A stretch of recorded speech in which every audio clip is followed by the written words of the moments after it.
looks at me dead in the eye. He's like, CP, get out of here. You don't go chasing butterflies. You build a garden so then the butterflies come to you. They were all doing coke. They were doing all sorts of drugs. There was guns everywhere. Welcome to the third episode of Exposure Therapy with our guest, Andrew Liebenhout, also known as CPHollywood. First things first, I want the audience to get to know you a little bit. So I'll go ahead and hand you the mic. You give your introduction. Okay, so my name is Andrew Liebenhout, also known as music producer and film producer, CPHollywood. Produce music, produce film. I write music, I sing. I pretty much do everything in the creative space, I think, is pretty much my overall domain. But mainly music and film, I think, is what people know me for best. Awesome. We've worked with each other a couple times now. It's been amazing being on set, seeing how you work, seeing the absolute dedication that you put into your craft. When I tell you guys, it is insane. I do not see people work as hard as this guy right here. And not only that, but he makes sure his team is taken care of. His team is good. He's one of my, I guess, like mentors in the industry, especially with film. He really made me want to put my foot in the door a lot harder than it was. I was kind of just teetering with the idea that I wanted to get into film. I wanted to do a little bit more. But as soon as we worked on the first movie, which was Room Available, that just flipped a switch in me. And I was like, you know what? This is fun and I want to keep doing it. I want to get more experience in directing. I want to get more experience acting. So it just really put that fire under me, and having him there and seeing how hard he worked, it definitely helped.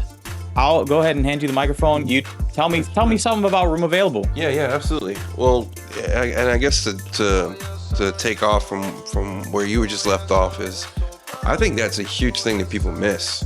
So a lot of people with me, I don't think they really see like how hard I work. Like, I'm one of these guys who's willing to survive off of 4 hours of sleep.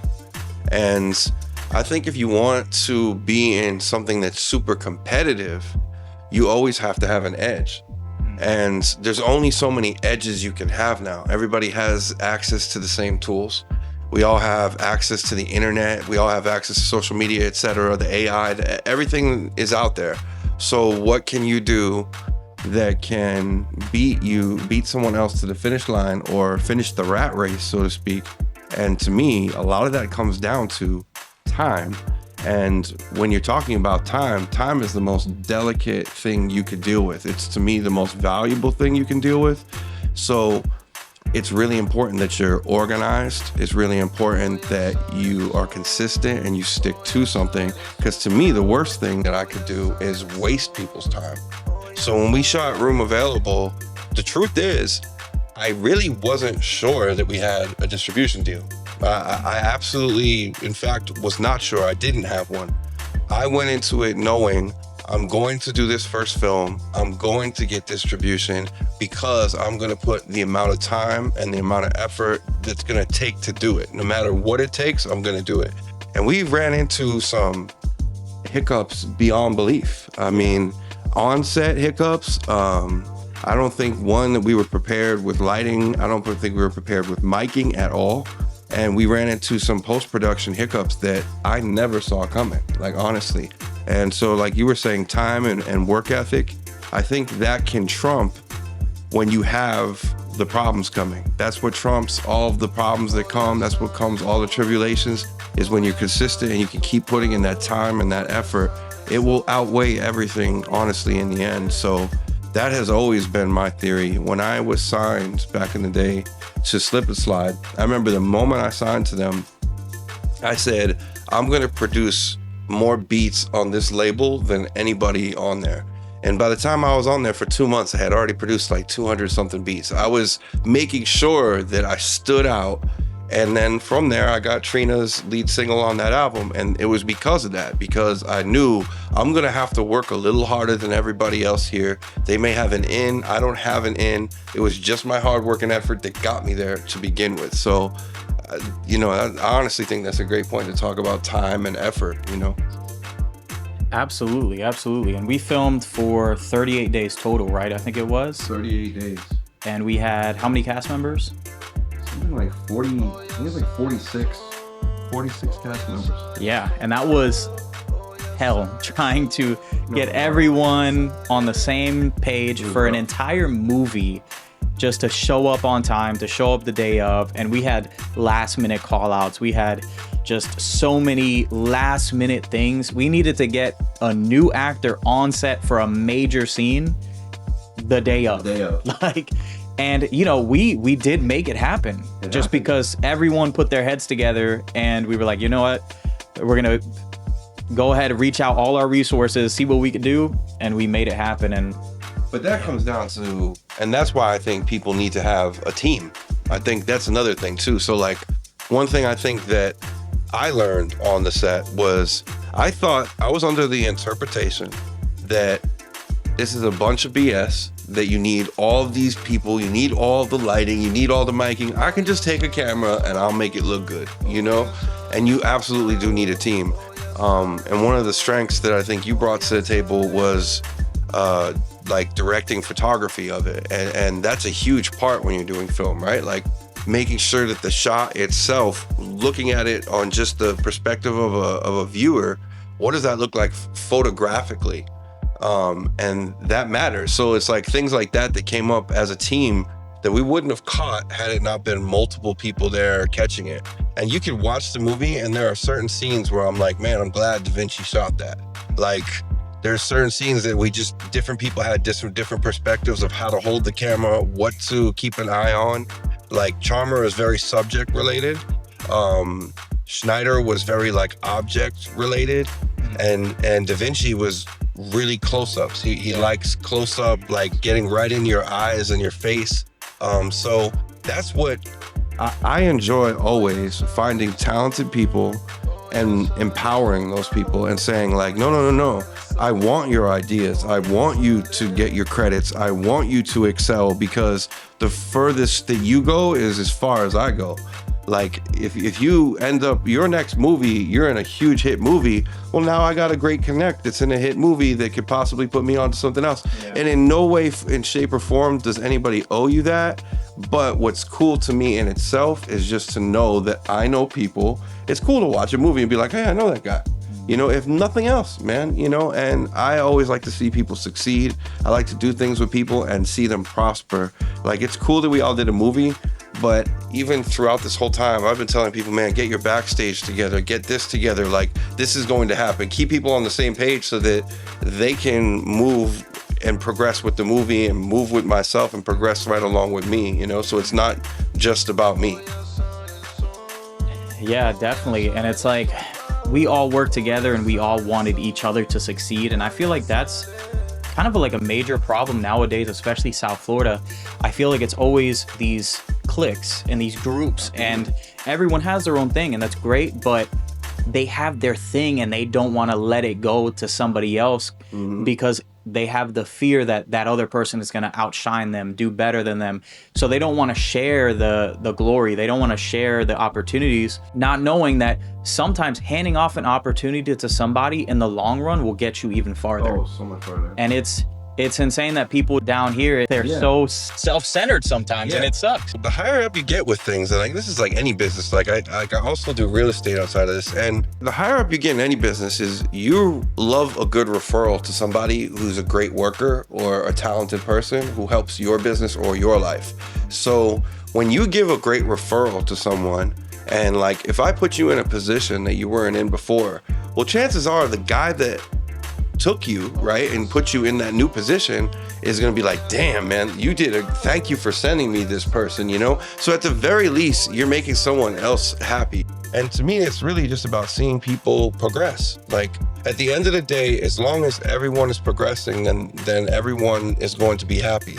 It's when you're stagnant, it's when people are fighting over the same thing. The reality is, and I learned this again with real estate, I could give you all the same tools, all the same methods of everything I do. It doesn't mean, and I've taught classes to people, hundreds of people, real estate. I've taught them all the tools, and maybe 4 or 5 of those people have actually used them. So we all bring something different to the table. So I could teach you everything I know, that doesn't mean that you're going to create the same project as I. And matter of fact, you're not going to. And what will happen is you will make a project and I'll learn from that and be like, wow, I'm inspired from that. So I think inspiration breeds inspiration. And when you follow that pattern, it gets larger and patterns develop and things unfold for you. But when you start thinking small and closed-minded, I think it's just like someone described to me one day, and I thought this was a perfect analogy, that an open hand can build a house, it can free somebody from a car, and a closed hand can literally just destroy things. And it's the same way. And this is how people are down here in the industry. And if they were just like this, they'd be able to build things. And that's really what I focus on. Yeah.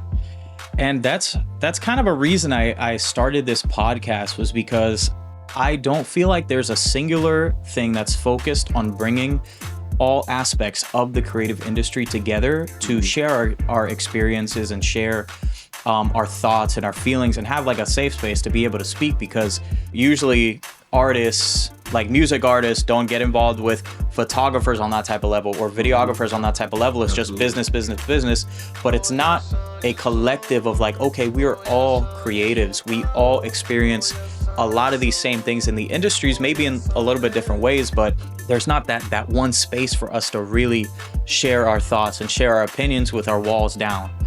So yeah, so it's definitely, I hope that this brings a lot of opportunities and a lot of info and a lot of sense of community in this industry through this podcast. And everybody's got different talents. So because everybody's got different talents, so an opportunity that may come to me, right, and we're in good graces with one another, is going to eventually flow to you because we have different talents. So something will come to me eventually where someone's going to say, hey, I need a really dope photographer. You're going to be first to mind. And every time you're first to mind. And that is what I could be a photographer, but I'm not a great photographer, So why would I do that when I could send it off to someone? And that's just kind of like what happens. Like someone's going to say, hey, I got a great movie in mind. Do you know a screenwriter? Yeah, I know a screenwriter. You're going to suggest a screenwriter. Yeah, and that's just how things work when people all have different talents. So I like to respect that people are all different. We all have different strengths. And I think one of my biggest strengths is learning how to take people with great strengths and put them in their right places so that they can excel.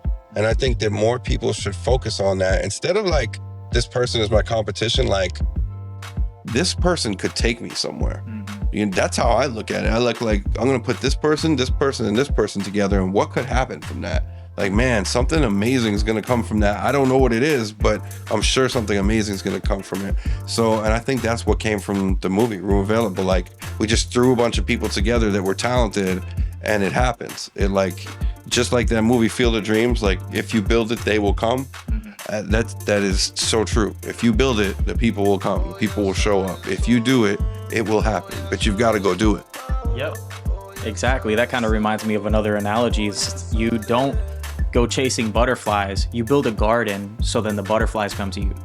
There you go. Yeah, that's perfect. Yeah. 100%. All right. So tell me, what are some projects you have coming out? What are some that you're working on or that already are out? Tell us about that. On the music level, last year I dropped an album, and I come from like the generation of I don't love making content. I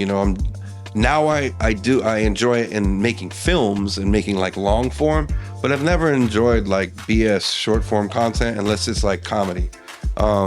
So I have kind of like just put out the music. And what was interesting is just from putting out an album, I was at like 5,000 monthly listeners now for like a year. I hit like 1 million something streams. Just putting music out with no content, which is to me a very strong point that the music was just good, in a day where like no one hears your music without content. So that's already out there. The movie Room Available, we officially signed paperwork literally 3 days ago with Maverick Distribution. So that will come out on all platforms, Amazon Prime, Tubi, all of them. I was just in Murder Gardens 2, which is out now also on all of those platforms. I played Benjamin, a crooked jeweler. And then about a year ago, I did a documentary that's on Amazon Prime as well called Skip the Line Events, which I brought industry artists and I connected them to industry A&Rs from labels. and I had them listen to their music in the studio, and I just stepped out of the way and said, hey, these are your connects, do what you can with it, kind of thing. And that documentary is on Amazon Prime too. So, and we're starting a new movie in a month, and the title is so good that I don't even want to tell anybody what the title is. I'm not even going to tell people what the subject matter is about, because I know that there's people out there who, and I believe in this too. The inspiration, like I said, breeds inspiration. You can say something sometimes and somebody will take that from you. And I've learned now, I used to just say everything I was doing. And I've learned now, sometimes when you've got a really great idea, you kind of just get it done. Bring it to fruition. Yes, get it done. Mm-hmm. And that is something that I think is advice for anyone in the industry is, one, be project based and be consistent enough to get that project to a finish line.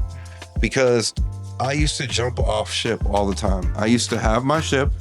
Oh, somebody's doing something over there. It's like shiny object syndrome. Jump off the ship. Now I'm on their ship. Now this guy's doing something else. Let me jump on that ship. And then I started realizing, like, when am I going to have my own ship that I just stay on my ship and my ship actually hits some kind of land, And that's when I realized things are project based. When you can create a project, people will get attached to it. When you're just around here doing things, nobody knows your end goal. They don't know what to attach themselves to. So it's hard for them to even help you. When you have a project, it's easier for me to say, how could I lend my talents to that and help you? So I learned, 1, to do projects, 2, to see them to completion. With creatives, the gift and the curse is we get a lot of great ideas. So that's the gift. The curse is that we get a lot of great ideas. And because we get a lot of those great ideas, we can't see them through. So I'll be halfway through doing something, and then boom, this great idea comes, and now I've shifted course already, and I haven't finished what I set sail on to do first, And so I suggest people do projects and actually see them through, and the talent will come to you. That's what you have to build to see people come to you, is projects, something of value. And don't jump ship. Stay on your ship and get your stuff done. Your stuff is going to be that ship that people want to jump on, as long as it gets sailing. Like, it just has to get sailing. That's it. Yeah. And I feel like that also kind of plays into people getting that instant short-term gratification when you tell people, oh, I have this idea, I'm about to do this. Mm-hmm. All the gratification is right there in that front end. Mm-hmm. And then you lose it for the rest of the time. Totally agree. And then you have to now, instead of making it a surprise, now it's like, shit, I have to follow through with this. Yes. Instead of, oh, I get to do this and reveal this amazing project that I did in secret or did with the people that are close to me, and then bring it out as a grand gesture and, hey, I accomplished this. People with it. Yeah, exactly. So I've had that issue in the past. Luckily through these last few years, I kind of learned how to manage that, and I do projects, and I'll now plan projects and just include the people that I am working with, instead of telling, oh, these creative people, oh, I'm working on this, I'm doing this, and then it's a great way to kill your idea. Exactly. So how did you enter into the creative industry? Is this something that you knew you were going to get into as soon as you were like in high school and middle school or whatever? Or did it just come to you like as an adult through just a random experience one day? So that's a good question. I have always been a creative. So there's like videos of me like 9 years old singing like a song that I wrote at 9 years old, like a full song. So I've always been a creative, and I kind of think that was just destined for me to just be a creative. But I've also been somebody who's always been a bit cautious too. So I've always had like an A plan before my creative plan. I never put my creative plan first, and still to this day, I don't 9 to 5 my creative. I 6 to 12 my creative. After my 9 to 5 is done, I do my creative. I've always just been like that. Because what I don't want to do ever is be a starving artist and be an angry artist and be angry that I'm doing what I love. I want to be happy to do what I love. So I always have an A plan. So I actually got into the music industry just because naturally I was always doing it. When I was in Tallahassee, I was a hot producer there. I was producing for people there. And I produced a song for this group called Field Mob that was big at the time. They had a song called Sick of Being Lonely. And Smoke from Field Mob got on my record, and I was rapping at the time. And that song kind of got wind in Tallahassee, and I got like pretty well known up there. When I moved down here, it was starting all over again. And I was one of the first producers who tagged their beats. So when you hear like CPHollywood, I was the first, like one of the first producers to do that. And my method was, let me give out my beats to everybody in Miami, like literally everywhere. I went to every hood spot and gave out all of my beats. And people were like, you're crazy to just give your beats away. But I knew I had no value until I had value.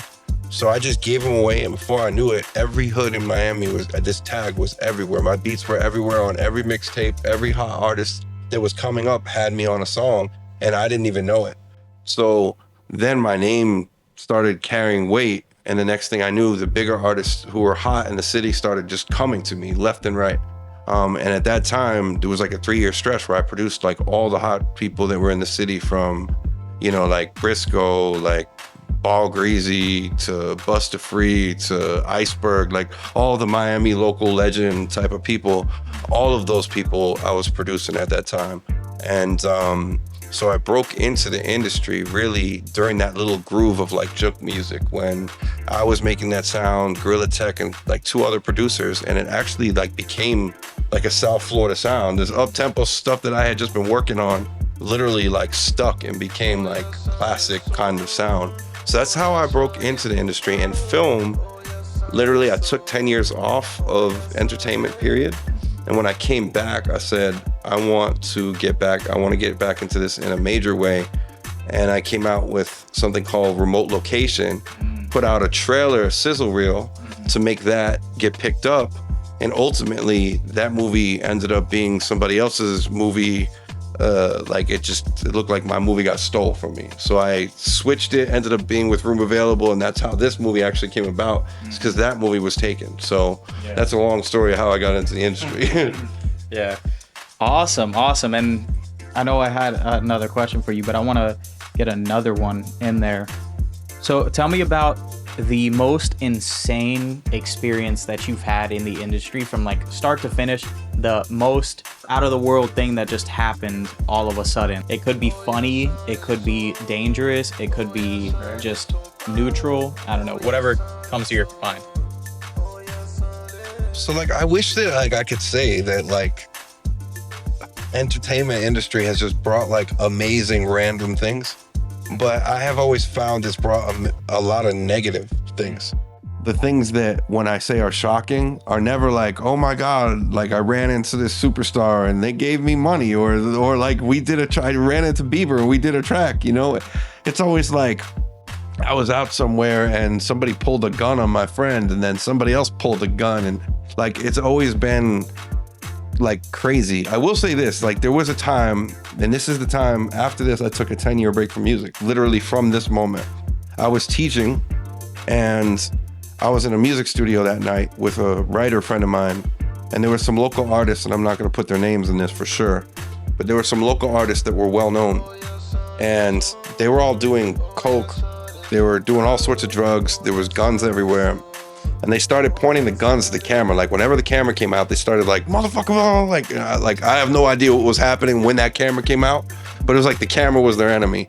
And you know, when there's enough people coked up on all sorts of different kinds of drugs too, and they ended up slapping, like the engineer was a young white kid, and this was all, you know, black artists, and they thought this young white kid, by saying, hey, the bass is too heavy, they were thinking like he didn't know what he was, the kind of music he was, but I was listening to it, the bass was too heavy.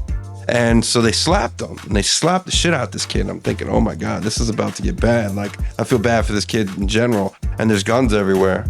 And they're starting to point at the cameras. And I'm thinking to myself, I'm a fucking middle school teacher.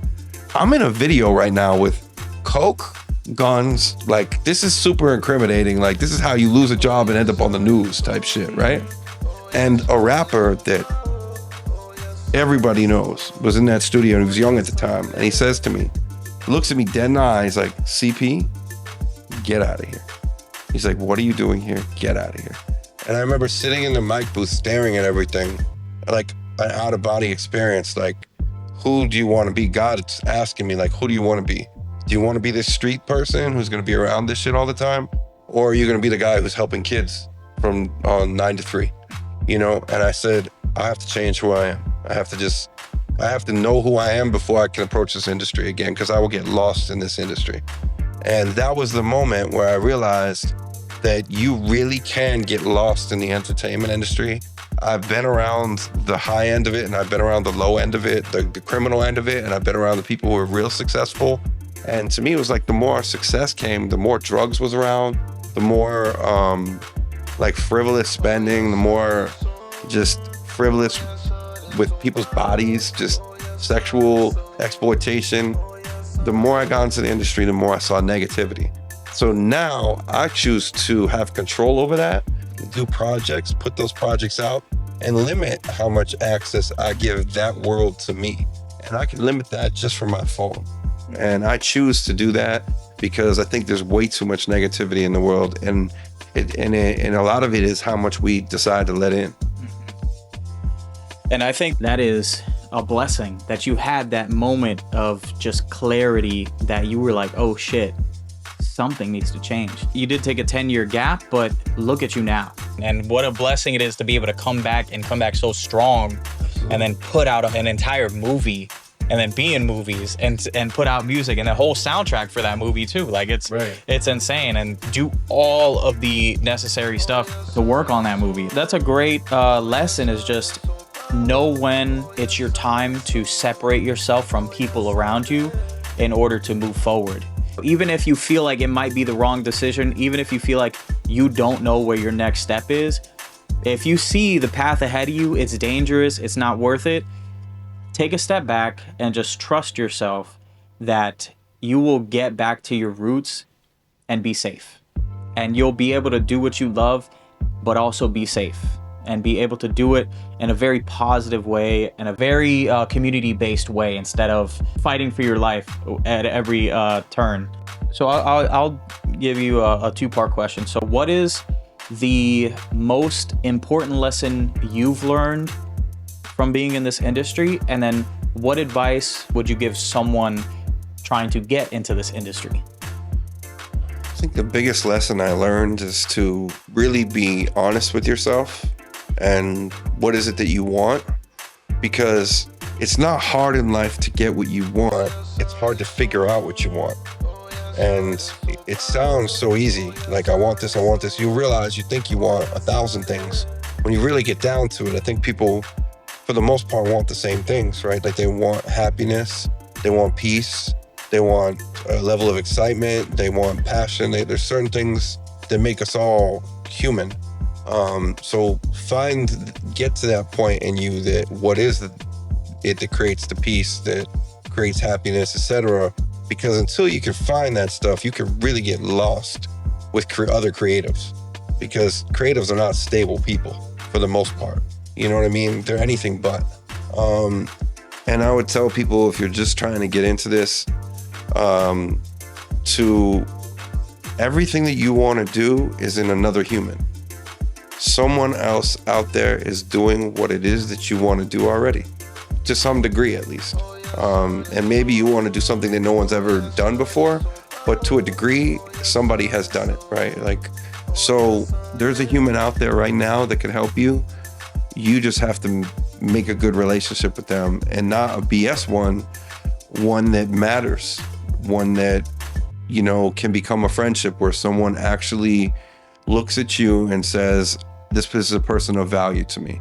So become a person of value to someone, and you will quickly come up in the film world, you will quickly come up in the entertainment world, period. And I just think any industry. The same thing in real estate. Like, young, humble people who come to me who really want to help are far and few. And so when they come to me, I'm happy to take them under my wing. So that is my advice to people, is know that there's a human somewhere out there that's doing exactly what you want to do that can help you. I think that's great. And I'll add on to the first initial part of the lesson that you've learned. I think that honesty with yourself is so important, because you can't accomplish anything if you're not honest with yourself. If you constantly let yourself down and you constantly lie to yourself about what you're gonna do, where you're gonna go, these goals that you have, if you lie to yourself, oh, I'm gonna get up early, I'm gonna do this, and then you wake up, you press snooze, that constant self-disappointment, it's gonna stack up, and eventually you're gonna turn into somebody that you're not. Because the person that you really want to be does all this stuff. They get up early, they hit their to-do list constantly throughout the day. They're not disappointing themselves over and over again because they're making these decisions and they stick to it. Imagine if you had a friend and you promised over and over and over again, hey man, we're gonna get up early, we're gonna do this. By the third or fourth time, they're not gonna believe you. They're not gonna believe you at all that you're gonna get up early, that you're gonna accomplish this task. They're gonna be like, ah, he's full of shit. I don't trust him. I don't think this is gonna work out. I'm just gonna move forward and get somebody else to do this, or get help from somebody else. Now put yourself in that same situation. Why would you treat yourself in that same way? Why would you constantly lie to yourself? Why would you constantly let yourself down? That shit will stack up and it will eat you alive after decision that you make that you do not stick to. So honesty will take you a long way, but you gotta really look at yourself in the mirror, look deep down into yourself and be honest. Do you have any last words for not? That sounded crazy. Do you have any last statements for the people watching? Yeah. I'd say make sure that you look out for Room Available coming in March. We're gonna have another movie that should follow that at the end of the year as well, and hopefully we'll get to doing Room Available 2 hopefully by the end of next year, so that'll probably be out somewhere in 2027 as well. So there's a lot of cool things to come, and the soundtracks to these movies as well as some other things, like I'm putting up the network. There's a dating app that's attached to the movie called Matchclock.com that's up, that I'm gonna have running shortly. So there's a lot of cool things that are coming. I'd say, just follow my page, CPHollywood 954 on Instagram. I think that's where I post most of everything. And you could go to roomavailablemovie.com, register yourself for the QR code challenge, and maybe win some money. Awesome. And I will be in Room Available and maybe even the next movie as well. Yeah. So CP, it was an absolute pleasure having you on. Thank you so much. I feel like you really gave some different experiences than anybody previously that has been on, and probably in the future too. So you have a very unique perspective of the industry. Absolutely. So we really appreciate you. And if you could like, comment, subscribe, go ahead, tell me what was your favorite part of the video, what lesson you liked the most out of this video, and stay tuned for Room Available coming out in March.